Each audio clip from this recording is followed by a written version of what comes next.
President, A point to of make order, way Mr. President. for Session- taking of the session oath is before the suspended. presiding officer, Mr. President.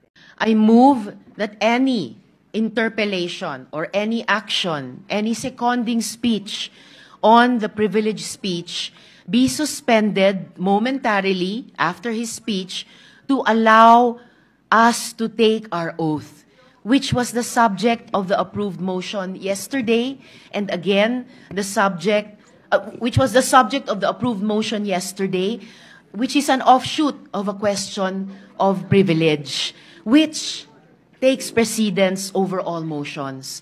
So I restate my motion, Mr. President, to momentarily suspend any action, whether interpellation or seconding speech, on the privileged speech of the good gentleman from Davao, para sa wakas bigyang daan yung inaprubahan nating motion kahapon na manumpa na po kaming I still Point have of the floor. order. I have the floor, Mr. Point of President. order. I have the floor, Mr. President. A point to of make order, way Mr. President. for Session- taking of the session oath is before the suspended. presiding officer, Mr. President.